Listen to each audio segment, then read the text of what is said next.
In the gloomy town of Greyhollow, nestled between fog-ridden hills and gnarled forests, a pizza delivery driver named Alan Thompson navigated the narrow, winding streets in his beaten-up Toyota. He was a tall, lanky fellow with a scruffy beard, working for the local pizzeria, Slice of Life. The night was dark and stormy, casting eerie shadows on the deserted roads as Alan checked his GPS for the next delivery address. As he approached 13 Elm Street, the hairs on the back of his neck stood up. The Victorian mansion loomed ominously in the darkness, surrounded by a wrought iron fence. Alan hesitated, then steeled himself and stepped out of the car, clutching the pizza box.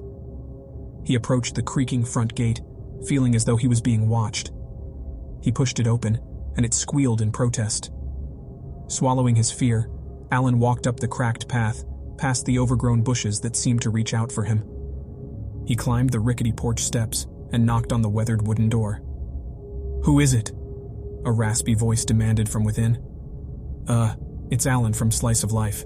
I have your pizza," he replied, trying to sound confident. The door opened, revealing a gaunt, elderly man with sunken eyes, clad in a moth-eaten dressing gown.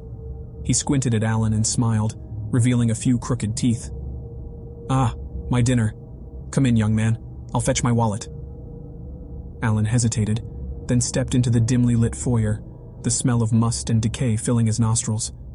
He glanced around the room, noticing the moth-eaten curtains, chipped porcelain dolls, and a dusty chandelier hanging precariously from the ceiling. "Wait here," the old man said, disappearing down a dark hallway. As Alan stood in the oppressive silence, he couldn't shake the feeling that something was amiss. He strained his ears, trying to discern the faint sound he'd heard earlier. It was then that he realized it was a muffled sob, coming from behind a door at the end of the hallway. Curiosity getting the better of him, Alan approached the door, the pizza box now forgotten. He pressed his ear against the cold wood, and his heart raced as he confirmed that someone was crying inside. "Hey, is someone in there? Are you okay?" he whispered through the keyhole. The sobbing stopped, replaced by a soft, desperate voice.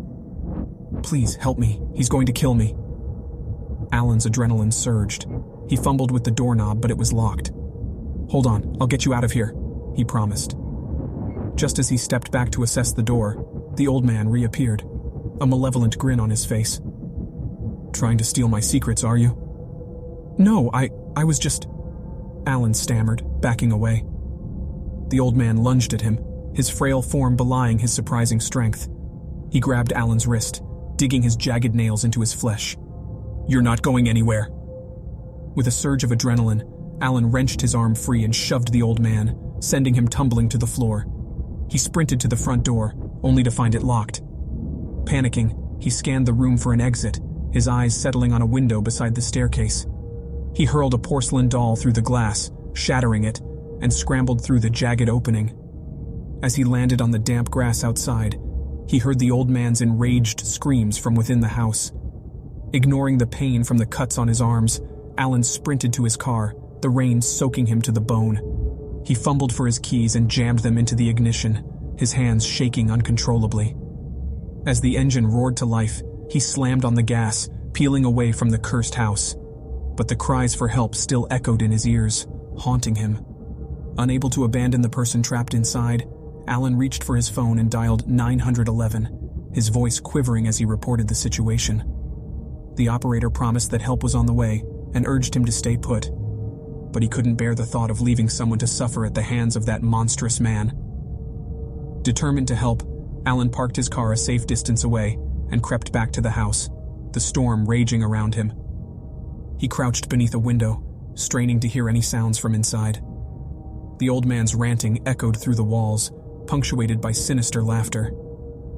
Alan clenched his fists, his resolve hardening. He picked up a broken branch, gripping it like a makeshift weapon. He knew he had to find another way inside, a way to catch the old man off guard. He circled the house, searching for an entrance, until he discovered a partially boarded-up window leading into the basement. With grim determination, he pried the boards loose and crawled inside, his heart pounding in his chest. The basement was pitch black and reeked of mold and decay. Alan pulled out his phone, using its weak light to illuminate the dank, cluttered space. He spotted a rickety staircase leading up to a door, and cautiously ascended, every creak becoming ever more haunting. He cracked open the door, peering into the dimly lit hallway. The old man's voice was closer now, coming from the room where the captive was held. Alan took a deep breath and crept forward, his makeshift weapon at the ready. As he approached the door, the old man's voice became louder, and Alan could now hear him taunting his prisoner. "You thought your little friend would save you? Ha! He ran away like the coward he is."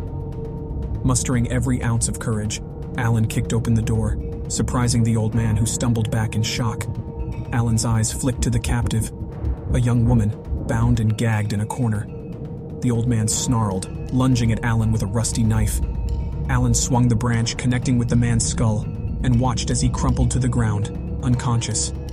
He rushed to the woman, quickly untying her bonds. "We need to get out of here," he said urgently. Together, they fled the house, the storm still raging outside. As they stumbled towards Alan's car, the distant wail of approaching sirens brought a small measure of comfort. They would be safe now, but the scars from that nightmarish encounter would never truly fade. The horrors within 13 Elm Street would forever haunt their dreams, a chilling reminder that evil lurked in the darkest corners of the world, hidden behind the most unsuspecting faces. When you subscribe, be sure to click the notification bell. Click here for more true scary stories.